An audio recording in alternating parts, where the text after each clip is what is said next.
Capítulo 17. Travessia do Rio. Os ilhéus sempre falaram com zombaria do povo dos Seis Ducados, declarando-nos escravos da terra, agricultores aptos apenas a fossar no solo. Eda, a deusa mãe, a quem são dadas graças por colheitas abundantes e rebanhos que se multiplicam, é desdenhada pelos ilhéus como uma deusa para gente sedentária que perdeu toda a coragem. Os ilhéus adoram apenas El, o deus do mar. Não é uma divindade a qual se dê graças, mas um deus em quem ter confiança. As únicas bênçãos que ele envia aos seus adoradores são tempestades de dificuldades para lhes dar força. Nisso, avaliaram mal o povo dos Seis Ducados. Acreditaram que as pessoas que cultivavam a terra e criavam ovelhas acabariam logo por não ter mais coragem do que ovelhas. Surgiram entre nós, massacrando e destruindo, e confundiram a nossa preocupação pela nossa gente com fraqueza. Nesse inverno, o povo de Cervo e Vigas, Rasgão e Rasos, os pescadores e pastores, as criadoras de gansos e os criadores de porcos deram continuação à guerra que os nossos nobres belicosos e exércitos dispersos tinham travado tão mal, e tornaram-na sua. O povo de uma terra só pode ser oprimido durante um tempo limitado até que se erga em autodefesa, seja contra forasteiros, seja contra um senhor injusto. Os outros resmungaram na manhã seguinte contra o frio e a necessidade de pressa. Conversavam com nostalgia sobre mingaus e bolos quentes. Havia água quente, mas pouco mais do que isso para nos aquecer as barrigas. Enchi o bule de panela e depois foi encher também a minha caneca com água quente. Apertei os olhos contra a dor enquanto vasculhava a trouxa em busca do casco de elfo. O sonho de talento que tivera na noite anterior me deixara trêmulo e me sentindo doente. A simples ideia de comida me deixava enjoado. Panela bebericou o seu chá e me observou enquanto eu usava a faca para raspar lascas de um pedaço de casca para dentro da caneca. Foi difícil me forçar a esperar que o líquido fervesse. A sua extrema amargura inundou minha boca, mas senti quase de imediato a dor de cabeça se atenuar. Panela estendeu abruptamente a mão em forma de garra para me arrancar o pedaço da casca dos dedos. Olhou, cheirou e exclamou: "Casco de elfo?" Lançou-me um olhar de horror. "Isso é uma arma perigosa para um jovem usar." "Ela acalma minhas dores de cabeça", disse-lhe. Respirei fundo para me fortalecer, e então esvaziei o resto da caneca. Os restos granulados de casca grudavam em minha língua. Forcei-me a engoli-los, então limpei a caneca e voltei a enfiá-la na trouxa. Estendi a mão, e ela devolveu o pedaço de casca embora com relutância. O olhar que ela me lançara era muito estranho. Nunca tinha visto ninguém bebê-lo simplesmente dessa maneira. "Sabe para o que isso é usado em Calcede?" Disseram-me que dão aos escravos das galés para lhes manter as forças. E a falta de esperança. Um homem sob o efeito de casco de elfo é facilmente desencorajado, mais fácil de controlar. Pode amortecer uma dor de cabeça, mas também amortece a mente. Eu teria cuidado com ele se fosse você. Encolhi os ombros. "Já o uso há anos", disse-lhe, enquanto devolvia a casca à minha trouxa. "Mas o motivo para parar agora", retorquiu ela num tom azedo. Entregou-me a sua trouxa para que guardasse na carroça. Estávamos no meio da tarde quando Nico ordenou uma parada. Ele e dois dos seus homens seguiram adiante enquanto os outros nos asseguravam de que tudo estava bem. Nico adiantava-se para separar o lugar da travessia. Nico adiantava-se para preparar o lugar de travessia antes de chegarmos lá. Nem sequer precisei olhar de relance para olhos de noite. Ele escapuliu para seguir Nico e os seus homens. Recostei-me no assento e me abracei, tentando me parecer quente. "Ei, você! Chame o cão de volta!" ordenou-me de súbito um dos homens de Nico. Endireitei-me no banco e fiz um grande espetáculo de olhar em volta à sua procura. "É provável que só tenha sentido o cheiro de um coelho. Ele voltará. Ele me segue para todo lado. Segue sim. Chame-o agora", disse-me o homem num tom de ameaça. Então me levantei na carroça e chamei-o de noite. Ele não veio. Encolhi os ombros numa desculpa e voltei a me sentar. Um dos homens continuou a me olhar furioso, mas eu ignorei. O dia tinha estado limpo e frio. O vento cortante, panela, passara o todo num silêncio infeliz. Dormir no chão despertara a velha dor no meu ombro, transformando-o numa pontada constante. Nem queria imaginar o que ela estaria sentindo. Tentei pensar apenas que em breve estaríamos do outro lado do rio, e que depois disso as montanhas não ficavam longe. Nas montanhas, talvez, me sentisse finalmente a salvo do círculo de majestoso. Uns homens puxando cordas junto ao rio. Fechei os olhos e tentei ver o que olhos de noite via. Era difícil, pois ele dirigia os olhos para os homens propriamente ditos, enquanto eu queria estudar a tarefa que eles desempenhavam. Porém, na mesma hora em que distingui que estavam usando uma linha mestra para voltar a passar uma corda mais pesada através do rio, outros dois homens na margem começaram a escavar energicamente uma pilha de madeira trazida pela corrente na curva de um talude. A barcaça oculta foi rapidamente revelada, e os homens passaram a quebrar o gelo que se formara sobre ela.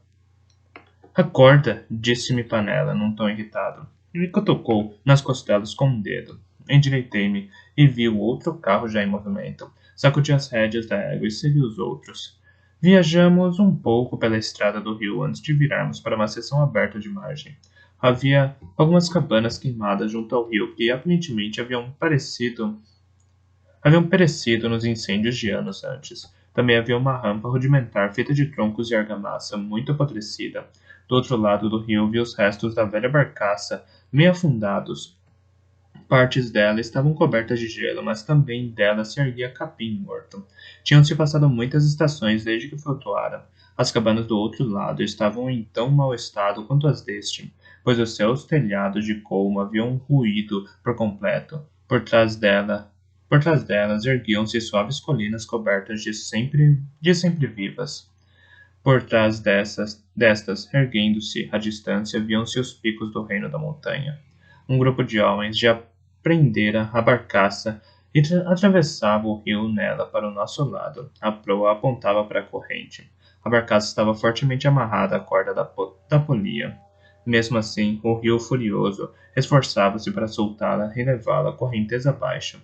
A embarcação não era grande, uma carroça e uma parelha caberiam apertadas. Havia amoradas ao longo dos lados da barcaça, mas, fora isso, ela não passava de um convés liso e aberto. Do nosso lado, os pôneis de Nico e os seus homens haviam sido do nosso lado, os pôneis que Nico e os seus homens montavam haviam sido atrelados para puxar o cabo de reboque da barcaça, enquanto do outro lado, uma parelha de pacientes mulas recuava lentamente para a água. Enquanto a barcaça vinha lentamente na nossa direção, a sua proa erguia-se e caía sob os empurrões do rio. A corrente espumava e agitava-se contra os seus costados, enquanto um mergulho ocasional na proa permitia que uma onda de água se erguesse e a cobrisse. Não seria uma travessia seca. Os peregrinos murmuravam ansiosamente entre si, mas uma voz de homem ergueu-se de súbito para acalmá-los. Que alternativa temos? Observou ele. Daí em diante fez silêncio. Ficaram observando aterrorizados a barcaça vindo na nossa direção. O carro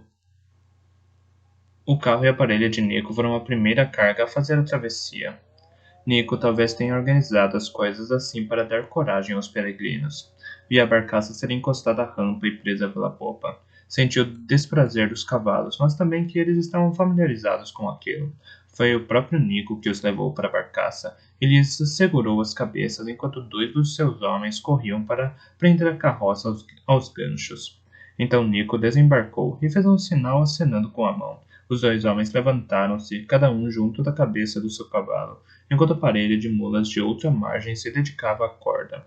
A barcaça largou e entrou no rio. Carregada, afundava-se mais na água, mas não balançava tão livremente como antes. Por 2 vezes a proa ergueu-se bem alta e mergulhou o suficiente para que uma vaga de água saltasse sobre ela. O silêncio era total do nosso lado do rio enquanto observávamos a travessia da barcaça. Do outro lado, ela foi puxada para a terra e presa pela proa. A carroça foi desatada e os homens a conduziram para fora da embarcação e colina acima. Pronto, está vendo? Nada com que se preocupar. Nico falou com um sorriso fácil, mas eu duvidava de que ele acreditasse nas suas próprias palavras. 2 homens viraram na barcaça, na travessia de volta. Não pareciam felizes com isso. Agarravam-se às amoradas e retraíam-se diante dos borrifos que voavam do rio. Apesar disso, estavam ensopados quando a barcaça chegou ao nosso lado e eles desembarcaram. Um dos homens puxou Nico à parte e começou a conversar com ele com um ar zangado, mas aquele lhe deu uma palmada no ombro e soltou uma sonora gargalhada, como se tudo não passasse de uma bela piada. Estendeu a mão e lhe entregaram uma pequena bolsa. Nico a pesou com ar de aprovação antes de pendurá-la no cinto. Eu cumpri minha palavra, lembrou-lhes. Então regressou para perto do nosso grupo. Os peregrinos atravessaram em seguida. Alguns deles queriam atravessar na carroça, mas Nico observou pacientemente que quanto mais pesada fosse a carga, mais a barcaça se afundaria no rio. Conduziu-os para dentro da barcaça e assegurou-se de que cada pessoa tinha um lugar para se agarrar bem à morada. Vocês também! Gritou, fazendo um gesto para Panela e Esporana. Eu atravesso na minha carroça, declarou Panela, mas Nico sacudiu com a cabeça. A sua égua não vai gostar disso. Se perder a calma no rio, você não vai querer estar na barcaça. Confie no que digo. Eu sei o que estou fazendo. Olhou-me de relance. Tom, importa-se de fazer a travessia com a égua? Você parece lidar bem com ela. Assenti, e Nico disse. Pronto, Tom vai cuidar da sua égua. Agora vá. Panela franziu o senho, mas teve de aceitar que aquilo fazia sentido. Ajudei-a a descer e Esforano lhe agarrou o braço e a levou para a barcaça. Nico entrou na barcaça e disse rapidamente aos peregrinos para se segurarem e não terem medo. 3 dos seus homens embarcaram na barcaça com eles. Um insistiu em segurar ele mesmo a criança menor. Eu sei o que esperar, disse ele amanheciosa. Vou assegurar de que ele chegue ao lado de lá. Você precisa apenas cuidar de si mesma. A menininha desatou a chorar ao ouvir aquilo, e os seus lamentos esganiçados podiam ser ouvidos por sobre o rumor da corrente enquanto a barcaça era puxada para o rio. Nico ficou ao meu lado, observando a partida. Eles ficarão bem, disse. Tanto para si como para mim. Virou-se para mim com um sorriso. Bem, Tom. Mais algumas viagens e esse seu lindo brinco será meu. Assenti em silêncio. Dera minha palavra a respeito do acordo, mas não estava satisfeito com ele. Apesar das palavras de Nico, ouvi-o suspirar de alívio quando a barcaça chegou à outra margem.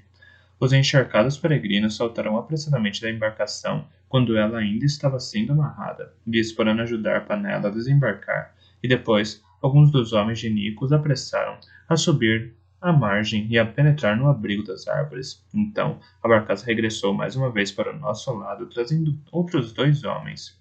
A carroça vazia dos peregrinos foi em seguida, bem como 2 pôneis. Os cavalos dos peregrinos não estavam nada contentes. Foram precisas vendas e 3 homens puxando para colocá-los na barcaça. Depois de serem amarrados, os cavalos continuaram a mover-se o máximo possível, esfolegando e sacudindo as cabeças. Observei a sua travessia. Do outro lado, a parelha não precisou de incentivo para tirar rapidamente a carroça da barcaça. Um homem pegou as rédeas e a carroça sacudiu colina acima para fora de vista. Os 2 homens que voltaram daquela vez tiveram a pior das travessias até então. Estavam no meio do rio quando um imenso tronco surgiu à vista, avançando diretamente contra a barcaça. As raízes contorcidas assemelhavam-se a uma mão monstruosa, enquanto o tronco oscilava na violenta corrente. Nico gritou aos nossos pôneis e todos saltamos para ajudá-los a puxar a corda, mas mesmo assim, o tronco atingiu de raspão a barcaça. Os homens a bordo gritaram quando o impacto os fez largar a amorada. Um deles quase foi atirado borda fora, mas conseguiu apanhar o segundo poste e agarrou-se à vida. Esses 2 desembarcaram com olhares furiosos e pragas, como se suspeitassem de que o acidente fora deliberado. Nico mandou prender a barcaça e verificou pessoalmente todas as cordas que prendiam a corda da polia. O impacto fizera com que uma das amoradas se soltasse. Sacudiu a cabeça por causa disso e avisou seus homens a respeito enquanto eles levavam a última carroça para bordo. A sua travessia não foi pior do que qualquer uma das outras. Observei com alguma ansiedade, sabendo que a minha vez chegaria em seguida. O que acha de um banho, hora de noite? Valerá a pena, se houver boa caça do outro lado, respondeu ele. Mas percebi que o lobo partilhava o meu nervosismo. Tentei me acalmar e a égua de Panela enquanto os via prender a barcaça ao desembarcadouro. Falei-lhe num tom calmante enquanto a levava para baixo, fazendo tudo o que podia para lhe assegurar que ficaria bem. Ela pareceu aceitá-lo, pisando calmamente a madeira cheia de marcas do convés. Eu a conduzi lentamente, explicando tudo enquanto avançava. Ela permaneceu calma enquanto eu a atava a uma argola montada no convés. Dois dos homens de Nico prenderam rapidamente a carroça à barcaça. Olho de Noite saltou para dentro e então se agachou de barriga baixa, enterrando as garras na madeira. Não gostava do modo como o rio puxava avidamente pela barcaça. Na verdade, eu também não. Ele ousou aproximar-se para ver se agachar ao meu lado de patas bem abertas. Vá para outro lado com Tom e a carroça, disse Nico aos homens ensopados que já tinham feito uma viagem. Eu e os meus rapazes teremos os pôneis na última viagem, mas fiquem longe daquela égua por causa de ela decidir dar coices. Os homens subiram a bordo com cautela, olhando olhos de noite quase com o mesmo desagrado com que observavam a égua. Aglomeraram-se atrás da carroça e agarraram-se ali. Olhos de Noite e eu permanecemos na proa. Esperava que ali estivéssemos fora do alcance dos cascos da égua. No último momento, Nicholas declarou: Acho que vou fazer esta travessia com vocês. Ele soltou a barcaça com um sorriso e um aceno aos seus homens. A orelha de mulas do outro lado do rio começou a se mover e, com uma guinada, entramos no rio. Ver uma coisa nunca é o mesmo que fazê-la. Arquejei quando o primeiro borrifo de água no rio me atingiu. De repente, havíamos nos transformado num brinquedo das garras de uma criança imprevisível. O rio corria por nós, puxando as barcaças e rugindo a sua frustração por não conseguir nos arrancar das cordas. A água furiosa quase me ensurdecia. A barcaça deu um mergulho súbito e dei por mim me agarrando à amurada quando uma onda escorreu pelo convés e me puxou de passagem pelos tornozelos. Da segunda vez que uma vaga de água se ergueu ruidosamente da proa e ensopou todos nós, a égua soltou um berro. Eu larguei a amurada, pretendendo agarrar a sua testeira. Dois dos homens pareceram ter a mesma ideia. Estavam abrindo caminho para a frente. Agarrando-se à carroça, fez sinal a eles para se afastarem e me virei para a égua. Nunca saberei o que o homem pretendia fazer. Talvez me golpear com o botão do punho da faca. Vi um movimento pelo canto do olho e me virei para enfrentá-lo precisamente no momento em que a barcaça deu outro solavanco. Ele não me acertou e foi aos tropeços de encontro à água. O animal, que já estava ansioso, entrou em pânico e num frenesi de coices. Atirou a cabeça violentamente, batendo-a em mim e fazendo com que eu me afastasse desequilibrado. Eu já quase o recuperara quando o homem fez outra tentativa de me atingir, brandindo os braços na parte de trás da carroça. Nico lutava com outro homem. Gritou alguma coisa furiosa sobre a sua palavra e a sua honra. Eu me esquivei do golpe do meu atacante precisamente na hora em que uma onda saltou sobre a proa. A força dela me levou para o centro da barcaça. As minhas mãos deram com uma das rodas da carroça e me agarrei a ela. Arquejando, já conseguira desembainhar meia espada quando outra pessoa me agarrou por trás. O meu primeiro atacante saltou sobre mim, sorrindo, daquela vez com a lâmina da faca para frente. De repente, um corpo molhado e peludo passou por mim como um raio. Olhos de Noite atingiu-o em cheio no peito, atirando-o contra a morada. Ouvi o estalar do poste enfraquecido. Lentamente, tão lentamente, lobo, homem e a morada inclinaram-se para a água.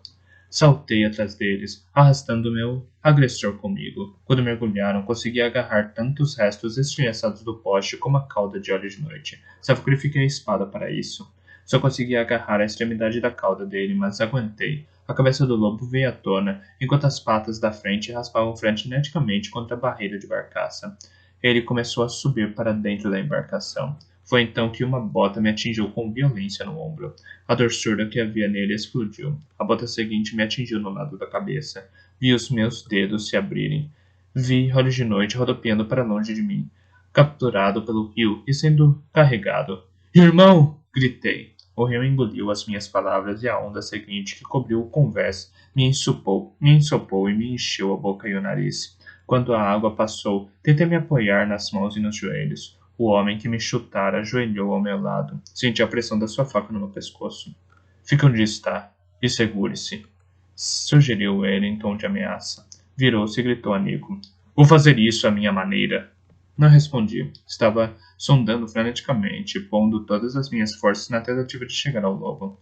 A barcaça ergueu-se debaixo de mim. O rio passou rugindo e eu fiquei ensopado por borrifos e ondas. Frio, molhado, água na boca e focinho, sufocando-me. Não sabia onde eu acabava e a de noite começava, se é que ele ainda existia. A barcaça roçou subitamente contra a rampa. Eles foram desajeitados ao me colocarem de pé na outra margem. O primeiro tirou a faca do meu pescoço antes do segundo homem ter me agarrado bem pelo cabelo. Levantei-me lutando, sem me importar com nada que eles pudessem me fazer agora. Irradiei ódio e fúria, e os cavalos em pânico seguiram o meu exemplo. Um homem caiu perto o suficiente da égua para que um dos seus cascos lhe atingisse as costelas. Restavam dois, ou era o que eu supunha. Atirei um ao rio como um encontrão. Ele conseguiu agarrar-se à barcaça e ficou seguro ali enquanto eu estrangulava o companheiro. Nico gritou, o que soou como um aviso. Eu estava apertando a garganta do homem e batendo a cabeça dele no convés quando os outros caíram sobre mim. Estes usavam abertamente o marrom e o dourado. Tentei obrigá-los a me matar, mas eles não o fizeram. Ouvi outros gritos vindos do alto da encosta da colina, e pensei ter reconhecido a voz de Esporana erguida em fúria. Passado algum tempo, dei por mim deitado e amarrado na margem coberta de neve. Um homem me vigiava de espada desembainhada. Não percebi se ele me ameaçava ou se estava encarregado de impedir os outros de me baterem. Estavam em círculo olhando-me avidamente, como uma alcateia de lobos que tivesse acabado de derrubar um veado. Não me importei, comecei a sondar freneticamente, sem me importar nem um pouco com o que eles pudessem me fazer. Consegui sentir que eles lutavam em algum lugar pela vida. A sensação que tinha dele tornou-se cada vez mais tênue, enquanto ele dedicava todas as suas energias simplesmente à sobrevivência. Nico foi subitamente atirado ao chão ao meu lado. Um dos seus olhos estava começando a se fechar devido a um inchaço, e quando ele me sorriu, o sangue manchava-lhe os dentes. Bem, aqui estamos nós, Tom, do outro lado do rio. Disse que o traria até aqui. E aqui estamos. Agora quero esse brinco, tal como combinamos. O meu guarda lhe deu um chute nas costelas. Cale a boca, rosnou. O acordo não foi esse, insistiu Nico quando conseguiu respirar. Ergueu os olhos para todos, tentando escolher um com quem falar. Eu tinha um acordo com o seu capitão. Disse a ele que lhe traria esse homem, e em troca ele me ofereceu ouro e livre trânsito, para mim e para os outros. O sargento soltou uma gargalhada amarga. Bem, não seria esse o primeiro acordo que o capitão Marco fez com um contrabandista. Estranho. Não houve nenhum que nos desse algum lucro, hein, rapazes? E o capitão Marco já desceu uma boa parte do rio a esta altura, de modo que é difícil saber exatamente o que foi que ele prometeu a você. Sempre gostou das suas exibições de glória, o Marco. Bem, agora se foi.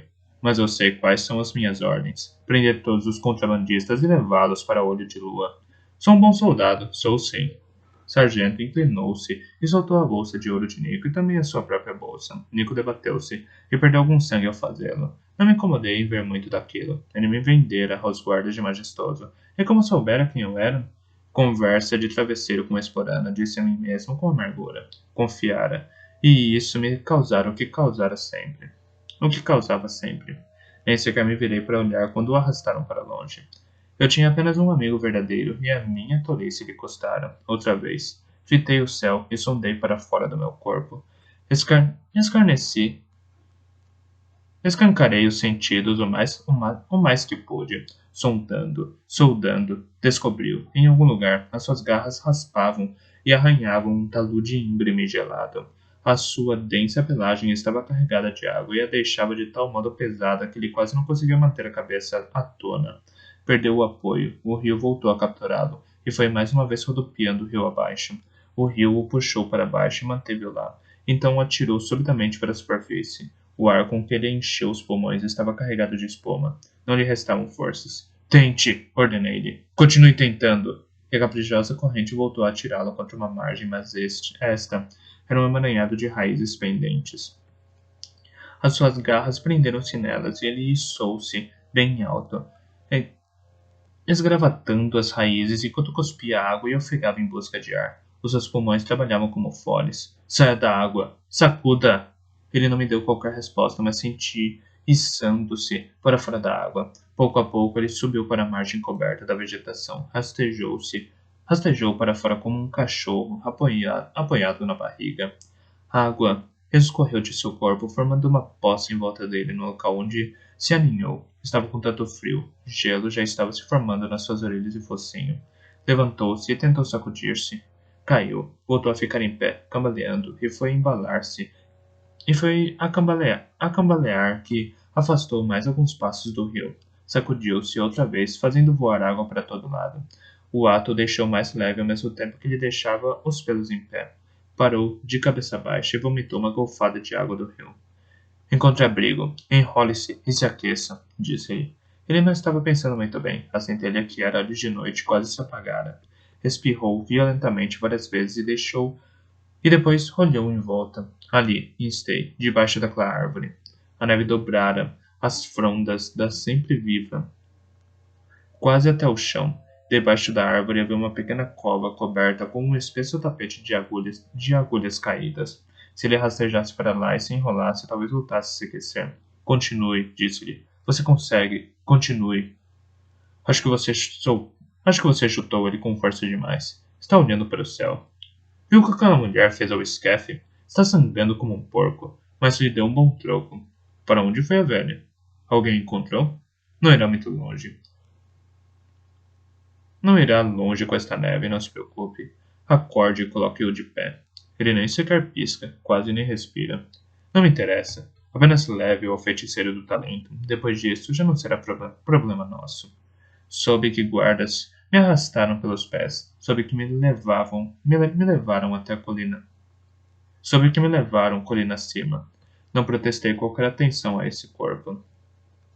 Em vez disso, voltei a me sacudir e depois me enfiei debaixo da árvore. Só havia espaço para me enrolar sobre mim mesmo. Botei a cauda sobre o focinho, sacudi as orelhas algumas vezes para afastar delas o que restava de água. Agora, vá dormir. Está tudo bem. Durma. Fechei os olhos. Ele ainda tremia, mas eu sentia que um calor hesitante percorria de novo. Suavemente, afastei-o.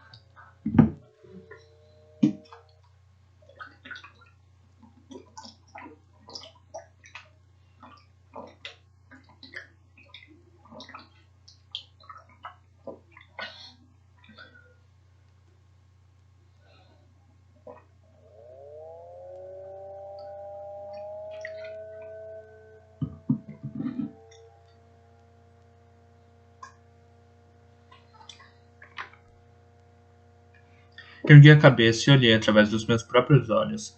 Estava caminhando por uma trilha com um grande guarda de vara de cada lado. Não precisei olhar para trás para saber que outros nos seguiam. À nossa frente vi as carroças de Nico, estacionadas sob o abrigo das árvores. Vi os seus homens sentados no chão com as mãos atadas atrás das costas. Os peregrinos, ainda pingando água, aglomeravam-se em volta de uma fogueira. Havia também vários guardas em volta desse grupo. Não havia esporana nem panela. Uma mulher apertava o filho contra si e chorava ruidosamente por cima do seu ombro. O garoto não parecia estar se mexendo. O homem cruzou o olhar com o meu e virou-se para cuspir para o chão. A culpa de ter acontecido isso conosco é do bastardo manhoso, ouviu dizer em voz alta. Herda não gosta dele. Ele maculou a nossa peregrinação. Levaram-me para uma tenda confortável, erguida onde um conjunto de grandes árvores a abrigava do vento. Fui atirado através das alas da tenda e um empurrão me colocou de joelhos sob um grosso tapete de pele de carneiro. Estendido num chão elevado de madeira, um guarda continuou a agarrar firmemente o meu cabelo enquanto o sargento anunciava. Aqui está ele, senhor. O lobo apanhou o capitão Markham, mas nós o apanhamos. Um largo braseiro de carvão soltava um calor agradável. O interior da tenda era o lugar mais quente em que eu estivera nos últimos dias. O súbito calor quase me entorpeceu, contudo, emaranhado não partilhava da minha opinião. Estava sentado numa cadeira de madeira do outro lado do braseiro, com os pés estendidos na direção do calor, trajando um manto e um capuz, e estava coberto de peles, como se nada mais houvesse entre ele e o frio da noite. Sempre foi um homem de constituição robusta, agora também estava pesado. O seu cabelo escuro fora enrolado numa imitação do de majestoso. O desagrado brilhava nos seus olhos escuros. Como você não está morto? Perguntou-me. Não havia uma boa resposta para essa pergunta. Limitei-me a olhar para ele com uma expressão vazia, de muralhas pesadas. O seu rosto enrubesceu de repente e as bochechas pareceram inchar-se de ira.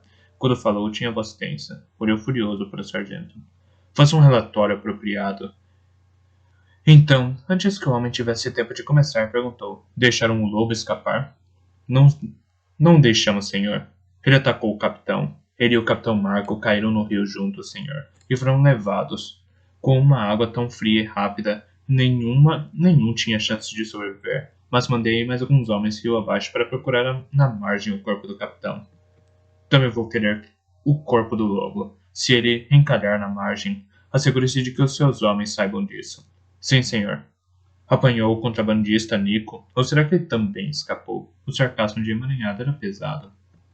Não, senhor. Temos o contrabandista e os seus homens. Também temos os que viajavam com ele, embora tenham resistido mais do que esperávamos. Alguns fugiram para a floresta, mas nós os apanhamos. Dizem ser peregrinos a caminho do santuário de Eda, nas montanhas. Isso não me interessa em nada. O que importa o motivo que um homem quebrou a lei do rei depois de quebrá-la? Recuperou o ouro que o capitão pagou ao contrabandista?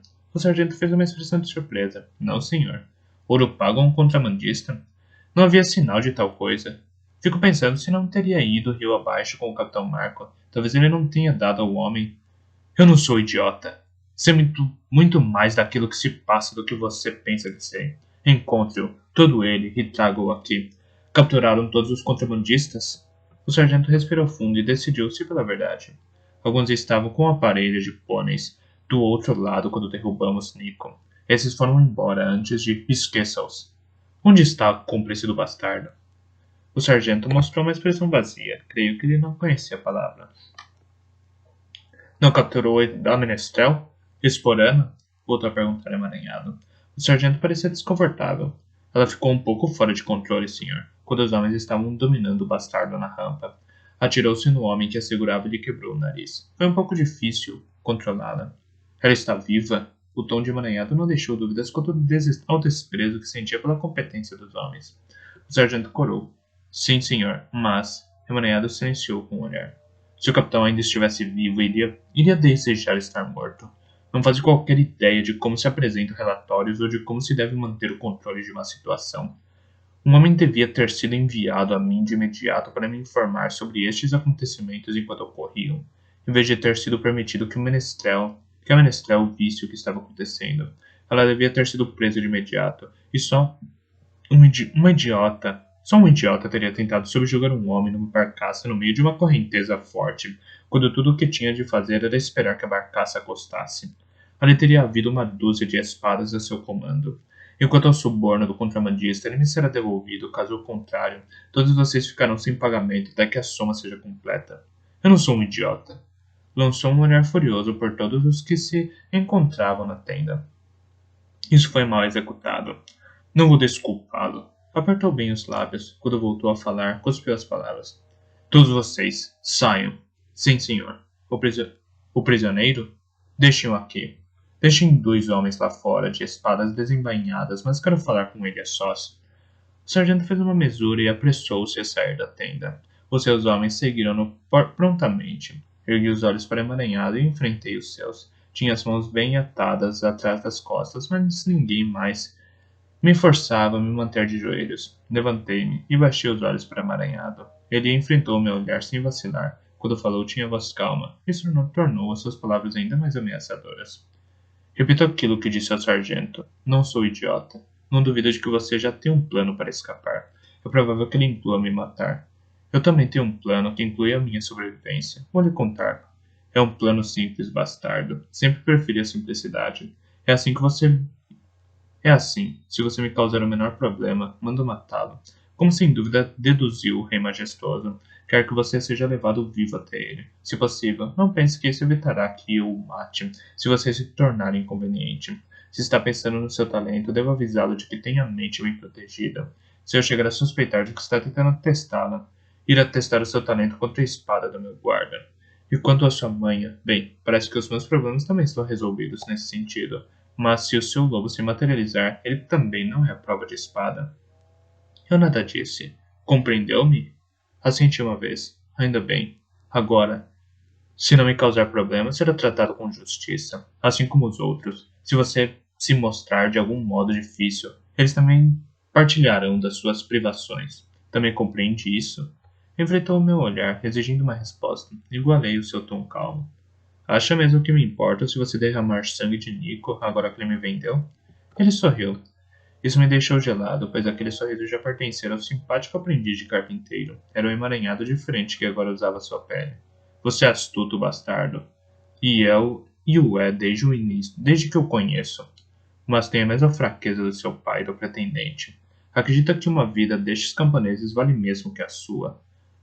Cause-me algum problema e todos pagarão até a última gota de sangue. Compreende? Até Nico. Ele tinha razão. Eu não suportaria ver os peregrinos pagando pelo meu atrevimento.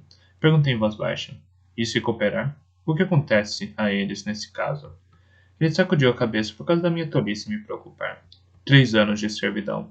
Se eu fosse um homem menos amável, cortaria uma mão de cada um, porque desobedeceram às ordens do rei por tentarem atravessar as fronteiras e merecem ser punidos como traidores. 10 anos para os contrabandistas. Sabia que poucos dos contrabandistas sobreviveriam. E a Menestrel? Não sei por que motivo ele respondeu a minha pergunta, mas respondeu. A Menestrel terá de morrer, você sabe disso. Ela sabia quem você era, pois vontade a interrogou em Lago Azul. Escolheu ajudá-lo, quando em vez disso podia ter servido seu rei. É uma traidora. As suas palavras incenderam-me a centelha da minha fúria. Ajudando-me, ela serve o verdadeiro rei. E quando ver a cidade regressar, vocês sentirão a sua ira. Não haverá ninguém para proteger, nem o resto do seu círculo traiçoeiro. Durante um momento, Emaranhado apenas olhou para mim. Controlei-me, suara como uma criança, ameaçando outra com a fúria do irmão mais velho. As minhas palavras eram inúteis, ou pior que inúteis. Guardas! Emaranhado não gritou, quase nem ergueu a voz, mas os guardas entraram na tenda no instante, de espadas desembainhadas e apontadas para o meu rosto. Emaranhado comportou-se como se não reparasse nas armas. Trago-nos a Menestrel. Trago-nos a Menestrel. E assegurem-se de que ela desta vez não fique fora de controle. Quando os homens hesitaram, ele sacudiu a cabeça e suspirou. Vão. Andem. Vocês dois. Mandem também o seu sargento vir aqui. Depois de ir embora, olhou-me nos olhos e fez uma careta de descontentamento. Está vendo o que me dão para trabalhar? Óleo de lua sempre foi a pilha de refúgio para a soldadesca dos 6 ducados. Tem os covardes, os idiotas, os descontentes, os conspiradores. E depois tenho de enfrentar o descontentamento do meu rei por cada tarefa que me é atribuída e mal executada. Acho que ele realmente esperara que eu me compadecesse das suas dificuldades. Então o majestoso mandou para cá para que se juntasse a eles. Preferi observar. Emaranhado me lançou um sorriso estranho. Tal como o rei sagaz enviou para cá o seu pai para a cidade antes de mim. Aquilo era verdade. Baixei os olhos para a grossa pele de carneiro que cobria o chão. Eu estava pingando sobre ela. O calor vindo do traseiro estava penetrando em mim, levando-me a tremer como se o meu corpo estivesse abrindo mão do frio que acumulara. Por um instante, sondei para longe de mim. O meu lobo dormia, mas mais quente do que eu. Emaranhada estendeu a mão para uma pequena mesa que estava ao lado da sua cadeira, e pegou uma panela. Serviu-se de um copo fumegante de caldo de carne e o bebericou. Pude sentir o cheiro do seu sabor. Então ele suspirou e recostou-se na cadeira. Estamos muito longe de onde começamos, não estamos? Ele soou pesaroso. Balancei a cabeça. Era um homem cauteloso, aquele emaranhado, e eu não duvidava de que levaria a cabo as suas ameaças. Vira a forma do seu talento e também vira o modo como o Galeno dobrara e torcera para criar uma ferramenta que o majestoso pudesse usar. Era leal a um príncipe à revista. Isso fora forjado nele por Galeno. Já não podia separá-lo do seu talento. Ambicionava o poder e adorava a vida indolente que o seu talento lhe conquistara. Os seus braços já não inchavam com os músculos criados pelo trabalho. Em vez disso, era a barriga que lhe esticava as túnicas e as bochechas que pendiam, pesadas. Parecia uma década mais velho do que eu, mas defenderia sua posição contra qualquer coisa que a ameaçasse. Iria defendê-la com violência. O sargento foi a primeira a chegar à tenda, mas os seus homens chegaram pouco depois com o esporano. Ela caminhava entre eles e entrou na tenda com dignidade, apesar do rosto machucado e do lábio inchado. Havia uma calma gélida nela quando se empertigou diante de Emaranhado e não lhe fez nenhum tipo de cumprimento. Talvez só eu detectasse a fúria que havia nela. De medo não mostrava qualquer sinal. Quando ela parou ao meu lado, Emaranhado ergueu os olhos para nos avaliar. Apontou um dedo para ela. Menestrel, você estava consciente de que este homem era Fitz Cavalaria, o bastardo manhoso? Esperana não respondeu. Não era uma pergunta. Em Lago Azul, vontade do círculo de Galeno, servo do rei majestoso, ofereceu você ouro, dinheiro bom e honesto. Se pudesse nos ajudar a encontrar este homem, você negou qualquer conhecimento sobre onde se encontrava. Fez uma pausa, como que para lhe dar uma chance de falar. Ela nada disse. No entanto, aqui a encontramos viajando de novo na companhia dele. Respirou fundo. Diz. E agora ele me diz que você, ao servi-lo, serve veracidade, o pretendente, e me ameaça com a fúria de veracidade. Diga-me, antes de eu responder a isso, você concorda, ou será que ele não falou corretamente por você? Ambos sabíamos que ele lhe estava oferecendo uma oportunidade. Esperei que ele tivesse o bom senso de aproveitá-la. Vi isso para não engolir em seco. Não olhou para mim. Quando falou, a sua voz saiu baixa e controlada. Não preciso de ninguém que fale por mim, senhor. Não sou a criada de ninguém. Não sirvo a feitos cavalaria. Fez uma pausa e sentiu um alívio estonteante, mas então ela respirou fundo e prosseguiu. Mas se veracidade visionário está vivo, então é ele o verdadeiro rei dos seis ducados. Eu não duvido de que todos os que afirmam o contrário sentirão a sua fúria, se ele regressar. Remaranhado suspirou pelo nariz, sacudiu a cabeça com ar de pena. Fez um gesto para um dos homens que esperavam. Você. Quebre um dos dedos dela, não importa qual. Eu sou uma menestrel, objetou Esporana, horrorizada. Fitou-o, incrédula. Todos o fizemos. Não era inaudito que um menestrel fosse executado por traição. Matar um menestrel era uma coisa. Ferir um era outra completamente diferente. Não me ouviu? Perguntou emaranhado ao homem quando ele hesitou. Senhor, ela é uma menestrel. O homem parecia chocado. Dá azar ferir um menestrel. Emaranhado virou os olhos para o sargento. Você vai se assegurar de que ela receba 5 chicotadas antes de eu me retirar esta noite. 5. Veja bem. E quero conseguir os vergões nas suas costas. Eu quero conseguir contar os vergões nas suas costas. Sim, senhor, disse o sargento em voz baixa. Emaranhado virou-se para o homem. Quebre um dos dedos dela. Não importa qual. Deu a ordem como se nunca tivesse proferido aquelas palavras. O homem aproximou-se dela como se estivesse mergulhado num sonho. Obedeceria, e emaranhado não ia voltar atrás com a ordem. Vou matar você, Vou matar você, prometia emaranhado com sinceridade. Emaranhado deu um sorriso sereno. Guarda. Os dedos passam a ser 2, não importa quais. O sargento moveu-se rapidamente, puxando a faca e colocando-se atrás de mim, encostou a arma na minha garganta e me obrigou a ajoelhar. Ergui os olhos para Esporana. Ela me olhou uma vez de relance com olhos vazios e sem expressão, então virou o rosto. As suas mãos, tal como as minhas, estavam amarradas atrás das costas. Olhou para frente contra o peito de emaranhado. Ficou imóvel e silenciosa, tornando-se cada vez mais branca até que o homem lhe tocou. Soltou um grito. Um som rouco e gutural quando ele lhe agarrou os pulsos. Depois berrou, mas o berro não conseguiu abafar os 2 pequenos estalidos que os dedos fizeram quando o homem os dobrou para trás pelas articulações. Mostre-me, ordenou emaranhado. Como se estivesse zangado com Esporano por ter sido obrigado a fazer aquilo, o homem a atirou de cara no chão. Ela ficou deitada sobre a pele de carneiro diante dos pés de emaranhado. Depois do grito, não soltaram um som. Os 2 dedos menores na sua mão esquerda projetavam-se de forma bizarra dentre os outros. Emaranhado olhou-os e fez um aceno satisfeito. Leve-a. Assegure-se de que fique bem vigiada. Depois volte e apresente-se ao seu sargento.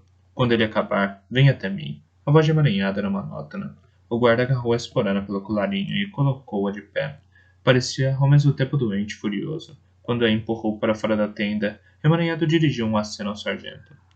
Deixe-o se levantar agora. Levantei-me, olhando-o do alto, e ele ergueu o olhar para mim.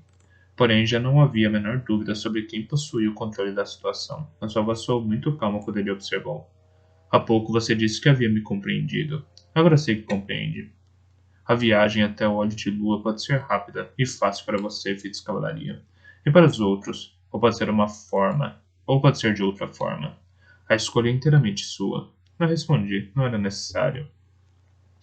Emaranhado fez um aceno ao outro guarda. Ele me levou da tenda de Emaranhado para a outra. Era habitada por mais 4 guardas, os guardas. O guarda me deu pão, carne e um copo de água.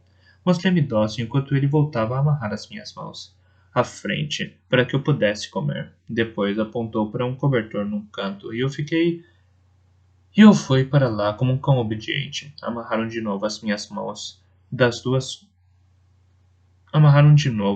mãos atrás das costas e ataram os meus pés. Mantiveram o braseiro ardendo a noite inteira, e havia sempre dois me vigiando. Não me importei. Dei-lhes as costas e encarei a parede da tenda.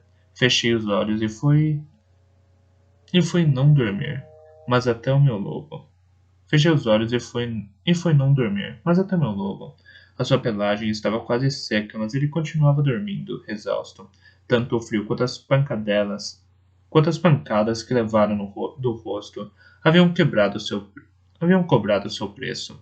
Aceitei o pequeno conforto que me restava. Hoje de noite estava vivo e agora dormia. Perguntei-me de que lado do rio ele estaria.